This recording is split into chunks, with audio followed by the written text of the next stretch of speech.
In this video, we are going to review for the Unit 1 exam. Now, please do this along with me and then plan to turn this in when we are done.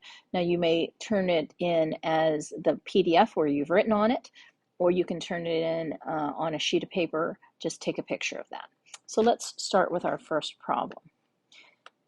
Our first problem says, to do these problems without a calculator. And the first one is 4 million divided by 2,000. So let's write that as a 4 with 6 zeros over a 2 with 3 zeros. Now remember, when dividing numbers with zeros on it without a calculator, for every zero on top, we can remove a zero on the bottom. So this is really just 4,000 divided by 2. Now 2 goes into 4 two times, so we can divide one more time, and our final answer would be 2,000.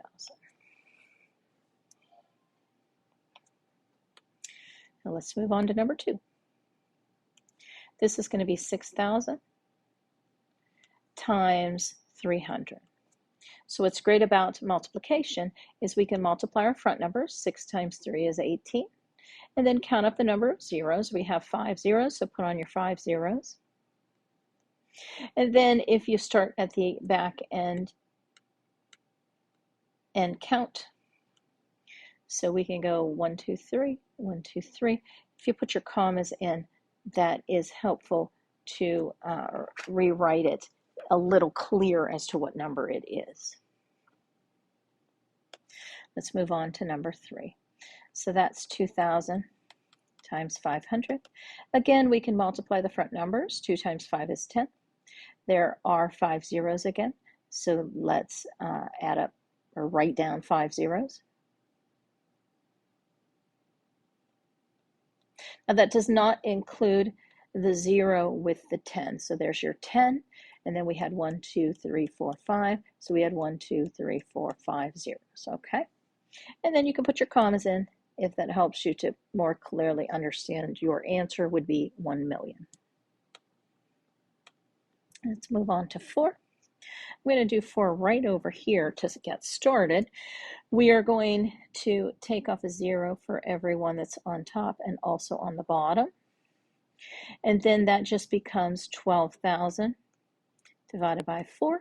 Now 4 goes into 12 exactly 3 times, and then we still have 3 zeros that were there, so 3 zeros need to show up in our answer. Now let's look at number 5. Now there's a mixture of ways to do number 5. My suggestion would be reduce this as much as possible using the same things we did for the top, and then we'll deal with the 500. So let's leave the 500 there. And let's deal with 8,000 divided by 200.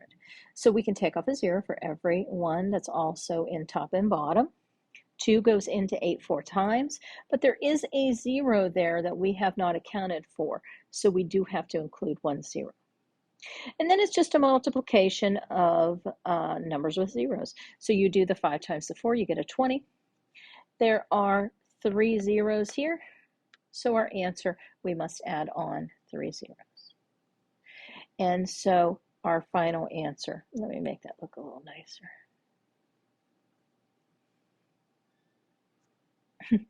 Just a second. So we had the 5 times the 4 was the 20, and then we added 3 more zeros.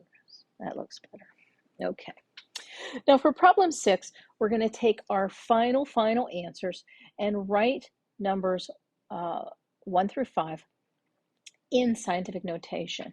So remember, for scientific notation, our number at the start has to be a number that is between 1 and 10. It can equal 1, but not 10.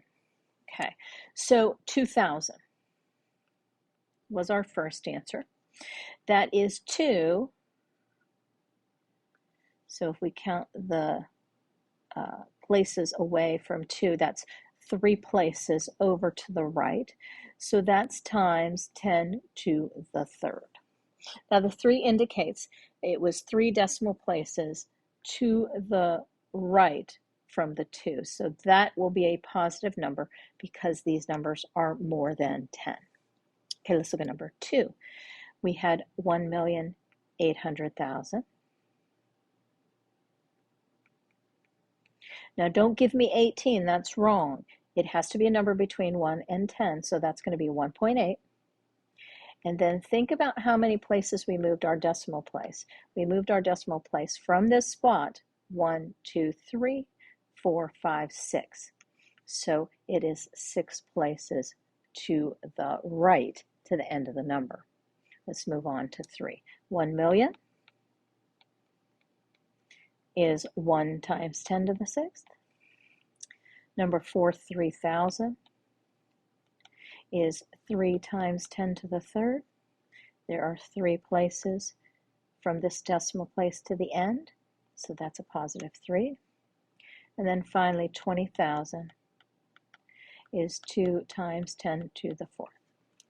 So that is how we would write those in scientific notation.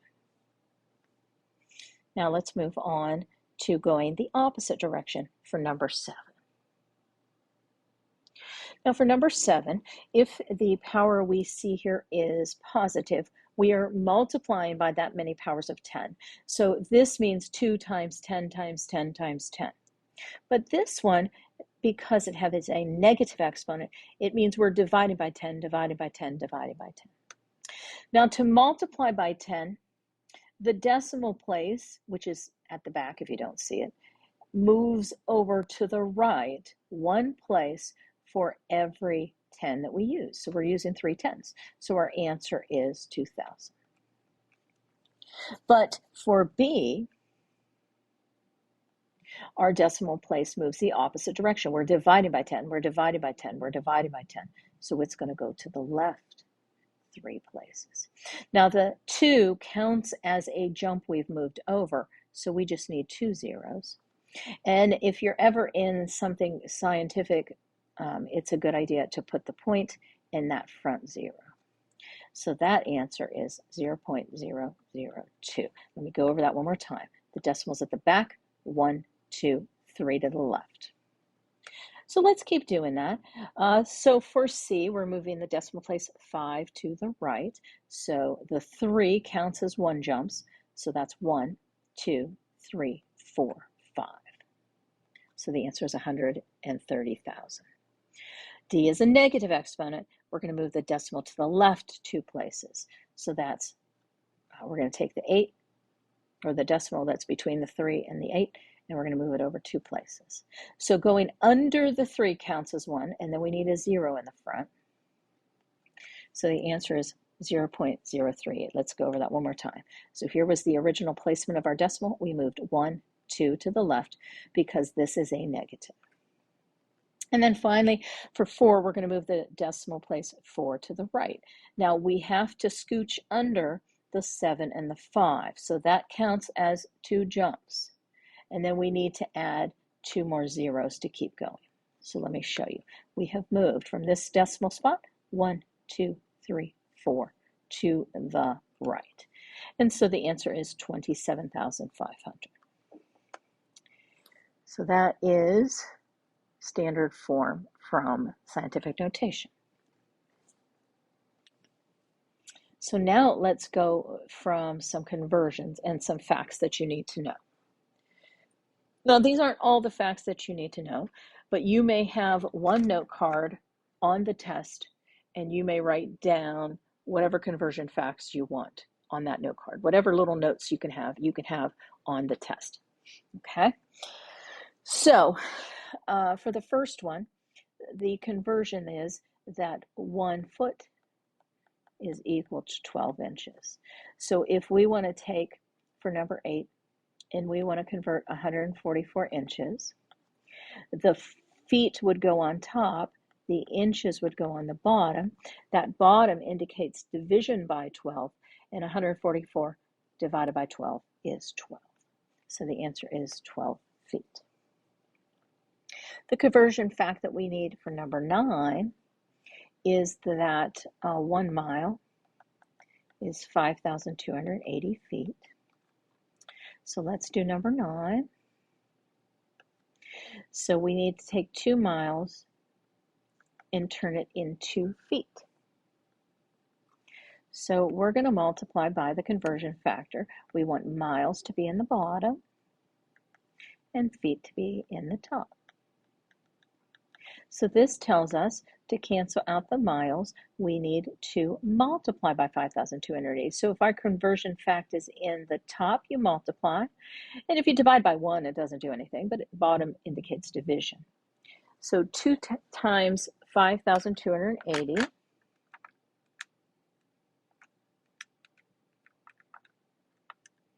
is 10,560 feet.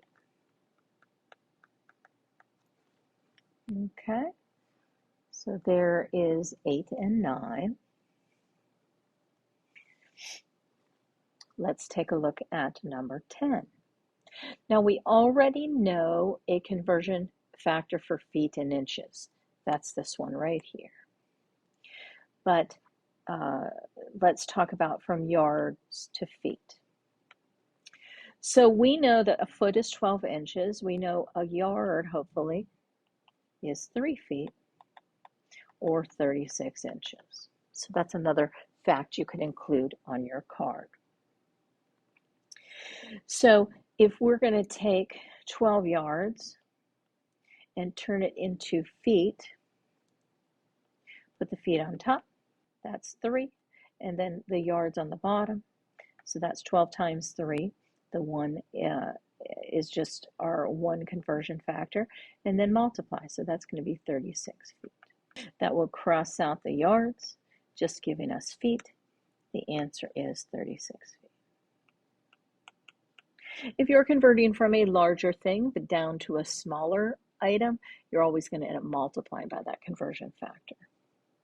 And then finally, each foot has 12 inches. So to take 36 feet, we already saw if we go from inches to feet, we divide by 12. If we go from feet to inches, we're going to multiply by 12. Every foot has 12 in there, and so it's 36 times 12, or 432 inches. What are some other conversion factors you would need? Well, we need some for time. We know that 1 day is 24 hours. 1 hour is 60 minutes. 1 minute is 60 seconds. I think that's the ones we would need for time. You know, you can go as far as a year is 52 weeks, 365 days, but for now, I think that's where we'll stop. So if we have 120 minutes, 120 minutes is how many hours? So we need the hours on top and the minutes on the bottom. So remember, these have to cancel out, and they only cancel out if this was in the top and this was in the bottom, and so we got to cancel it out. So it really ends up being 120 divided by 60, or 2 hours. Every 60 minutes is an hour, so 120 minutes would be 2. How many seconds is that? Well, 120 minutes. Every minute is 60 seconds, so we'll put 1 minute down here, 60 seconds up here, and this time we multiply. So 120 times 60 is 7,200.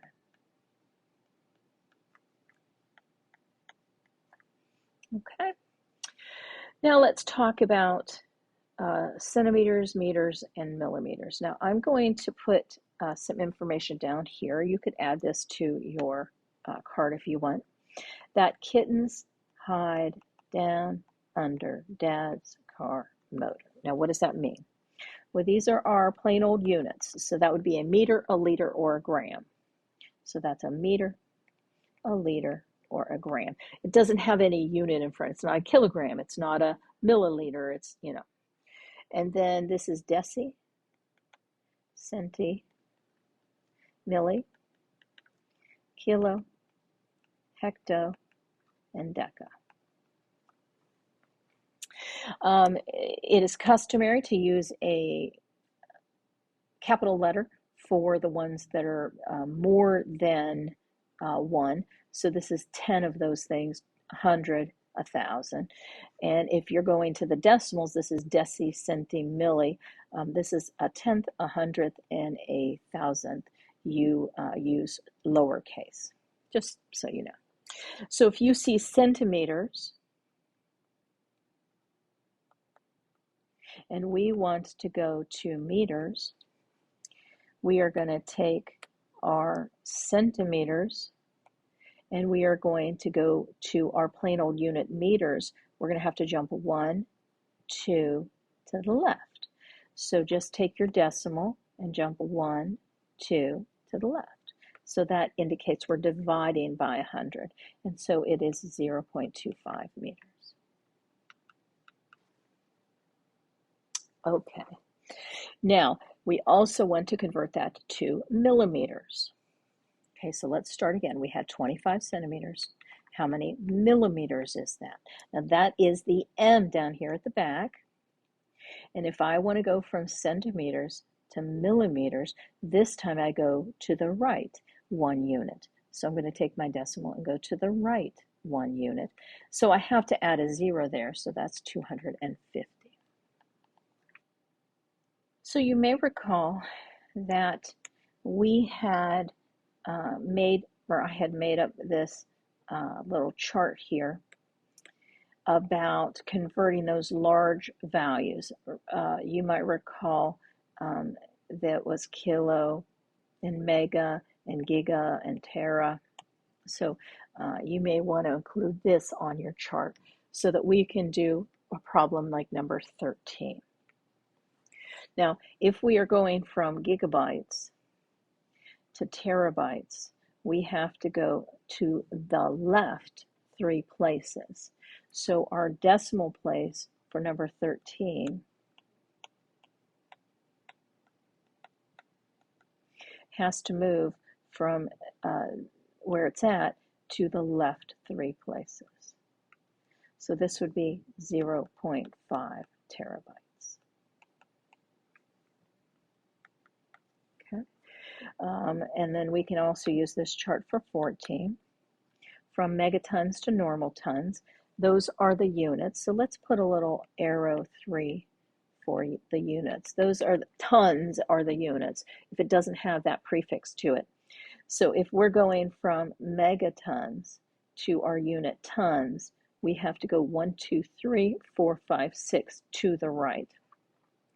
So that 4 megatons, the decimal place is at the end. Just jump 1, 2, 3, 4, 5, 6 to the right. And if there aren't any digits there, you have to add a 0. So that would be 4 million tons. Okay, let's put that in the spot. And then finally, liters to milliliters is going to use just the normal one here. From milliliters to liters, liter is our unit. We have to jump 1. You just count the spaces exactly. Jump 1, 2, 3 to the left. Jump 1, 2, 3 to the left. So our decimal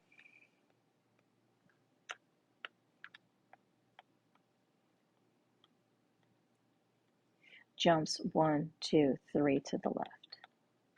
So the answer is 5 liters. Milli stands for a thousandth of something. So if I have 5,000 milliliters, I have 5 full liters. So those are kind of probably, I think, some of the more difficult problems where we have that conversion, okay? So you can put down any examples, any conversions you want on your small note card. I'll get you that note card, okay? Now let's take a look at number 16. It says, a pound of potatoes is 86 cents per pound. What is the cost for a 5-pound bag? Well, if 1 pound is 86 cents, to find 5 pounds, you're just going to do 5 times 0.86, and then we should get $4.30. Now, it says, what is the cost of a 10-pound bag if you get a 5% discount? So to me, I would just first figure out 10 pounds. So 10 pounds is 10 times 86 cents, or $8.60. Now, remember our one trick is if 5% is taken off as a discount, 100% minus 5% means 95% is left for me to pay. So the trick is just multiply by 95%, or 0.95, and you get $8.17. Now you could multiply by 5%, get that discount is something about 43 cents, and then subtract it off. That is a longer way. Okay. Let's take a look at, I am now on to 17. For 17, it says a 1.5 pound bag of yellow onions is $3.78. What is the cost for 1 pound? Well, we can do it a few different ways, but remember, a unit price is the cost divided by how much you're getting. So this is the cost, this is the total pounds.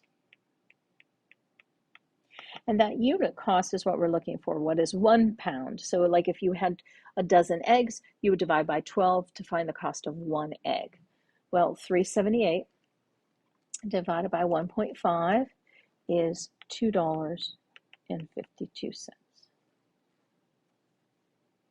And you can even write the words per pound. So that is number 17. Now let's take a look at 18. It says, I have a gift card from Amazon. I have a shirt in my cart for $12.99, 2 pairs of, those should say the word pants. You can see my spelling skills at the moment. Of pants are $18.99 each. 3 packs of cookies are $3.85. 2 boxes of pencils is $15.99. Hey, I'm a math teacher. I like my pencils. And let's see, what is my total before tax? So we're just going to take $12.99. We're going to add on 2 $18.99. So you can do $18.99 plus $18.99, or you can double that first. It's your decision. Same thing for the cookies. You can add $3.85 in 3 times, or you can just do 3 times $3.85 and then add it to your total. And then we're going to add 2 $15.99s. You can do 2 times $15.99, or you can add that in twice. And so my total before tax is $94.50. And then what would the tax be? Well, if you add on tax, you're going to multiply by the decimal value. Now remember, 6.75%, you have to move that decimal 2 places over. So it would be 0.0675. So the decimal place was here, and we have moved it 1, 2 to the left to turn it into its decimal. And we're just going to do 94.50 times 94.50 times 0.0675 to find my tax. Now, please round your answer as money should be rounded to the nearest penny. And we get $6.38 tax. Oop.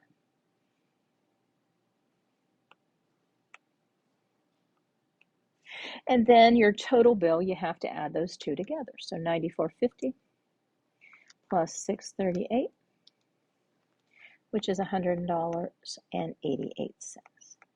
And do you have enough money to buy your cart? No. You only had a $100 gift card. Okay, so that's that one. For number 19, it says, if I travel 30 miles at a rate of 60 miles per hour, how long will it take? The formula you want for 19 is distance equals rate times time. Here we are looking for the time. So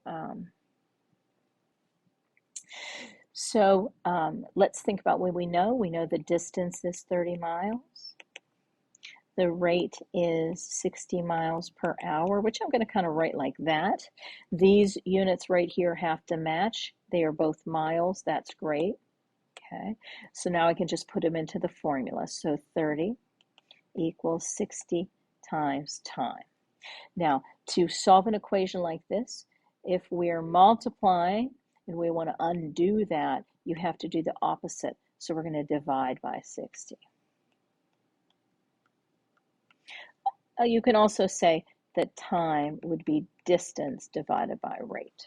And you can write those formulas down on your card as well. And so time is going to be 30 divided by 60, or 0.5. Now it's 0.5 hours. If you wrote a half of an hour, if you wrote 30 minutes, all of those answers are correct. So there's 19. Let's look at 20. We are still going to use the same formula, distance equals rate times time. It says if I travel for 1,000 miles for 20 hours, what is my average rate of speed? So we're looking for the R. And remember, rate is just distance divided by time. So our distance is 1,000 miles. Our rate is what we're looking for. Our time is 20 hours. So our rate is just going to be our distance divided by our time. 1,000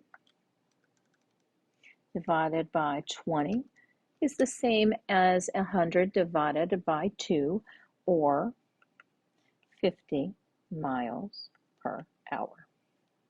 So there is number 20.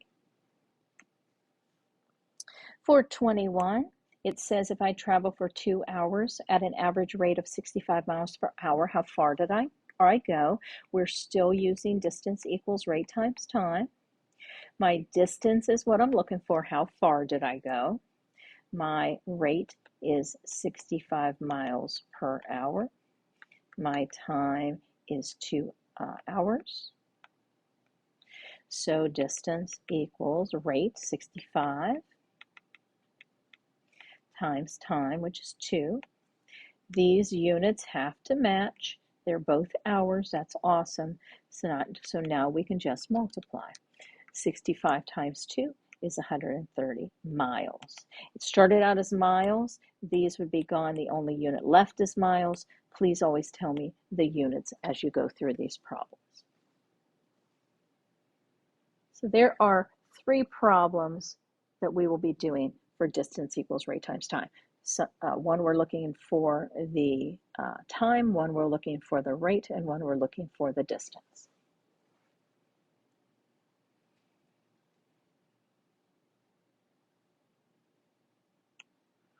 Let's look at 22.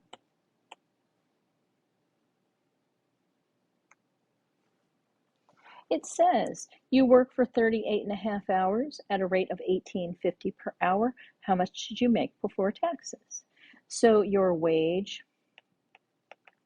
would be your rate per hour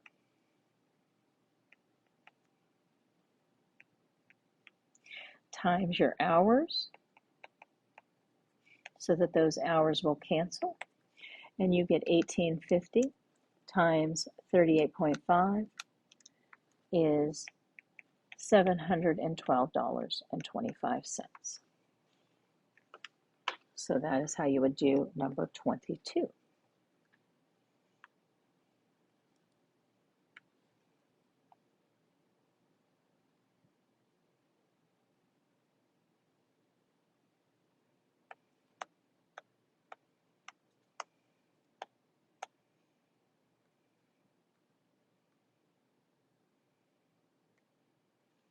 Let's look at 23. So the exchange rate for US dollars to euros is $1 is only worth 0.93 euros. Now I'm going to use this symbol here for euro. It's something like a E with a slash through it. That's as close as I'm going to get. But so euros are worth more. So the $1 is only 0.93 of a euro. So here we would have the 0.93 euros on top divided by the 1 so that the dollars will cancel out and our answer will be in euros. So that is 186 euros. But if we want to go the opposite way in part B, we want to take 200 euros and change it into US money, then this time our dollar goes on top and our 0.93 goes on the bottom. Now, when you divide by a decimal that is smaller than 1, you are going to get something bigger than you started with. Now, euros are worth more, so it makes sense that it would switch over to dollars and give us more. So that would be $215.05.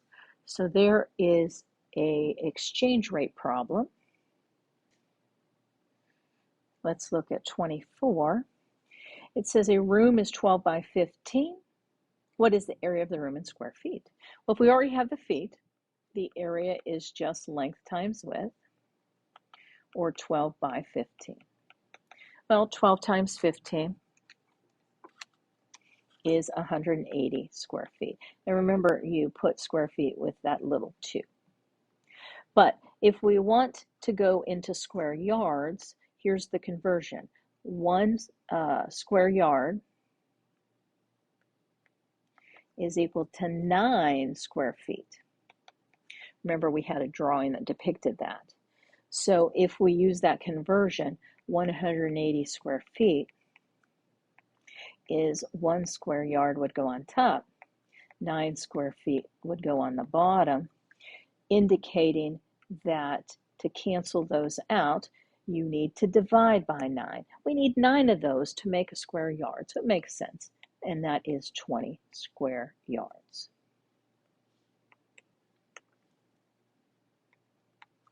Okay, so there's 24. So area is length times width is a good thing to put in. The fact that 1 square yard is 9 square feet is a good thing to put on your card. Let's look at 25 through 27. Now, when we discussed percentages, the formula you would want to have written down is over of equals percent over 100. Okay? So for 25, let me write that down here.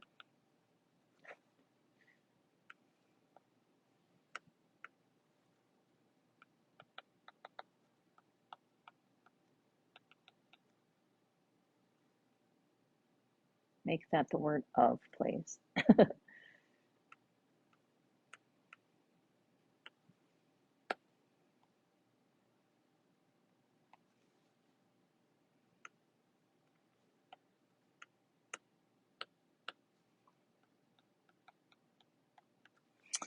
Okay, so what is 20% of 120? So the what is should tell us that our is our x, the of is 120, the percentage is 20, and it's always over 100. Now what's great about these is we always just get to cross multiply, and then we'll divide whichever number attaches to the x. So the 100 and the x are across from each other. That goes on one side. The 20 and the 240 are on the other. The 20 and the 120 are on the other side. Multiply those. And then we get to divide by 100. And we get our answer is 24.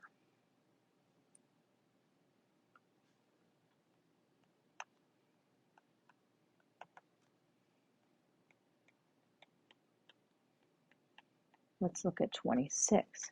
25 is what percent of 400? The thing by the is the 25. The what percent is our x. The of 400 is down at the bottom here.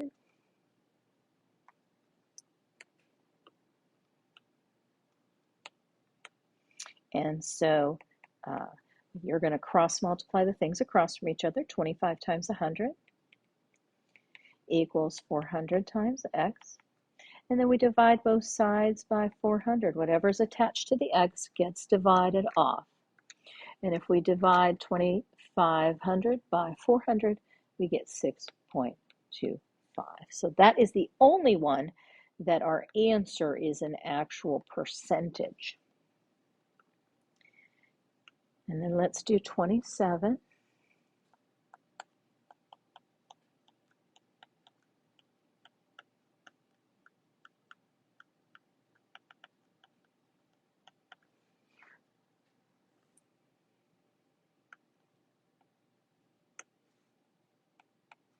%40 of what number is 100? Well, if we apply that is over of,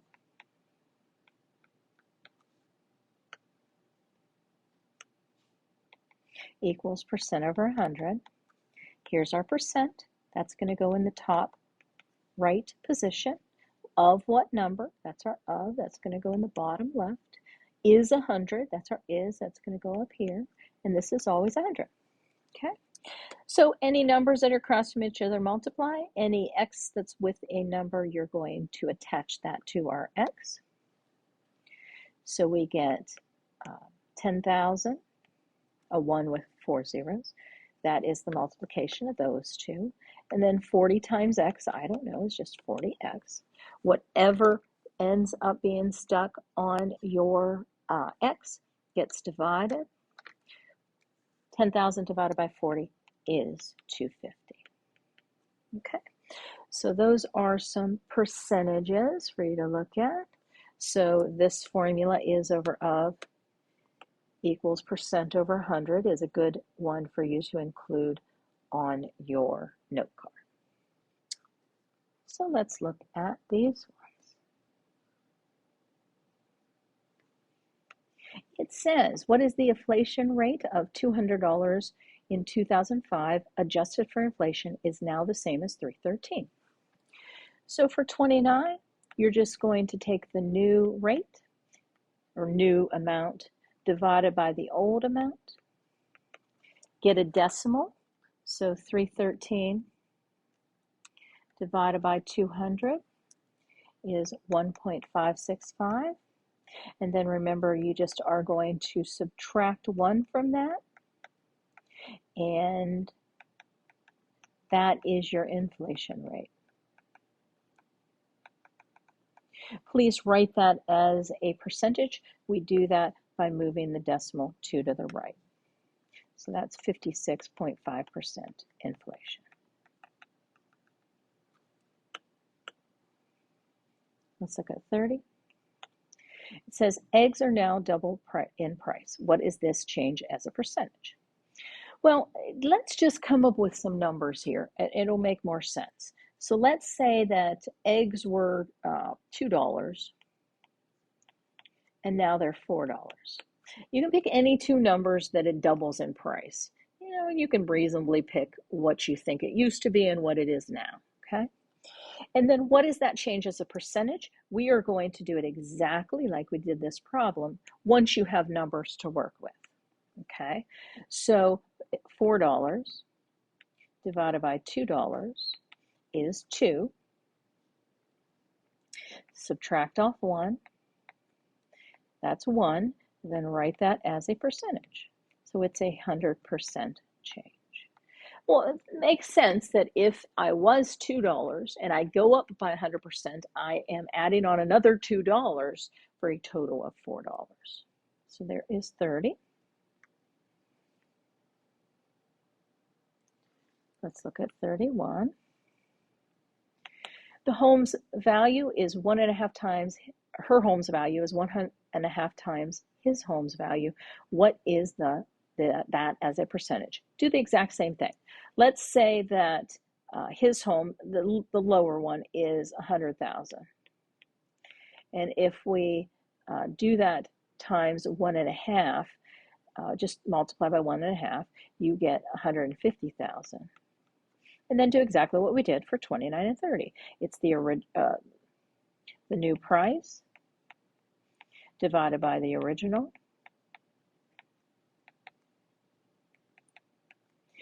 Take off 1. Make it a percentage.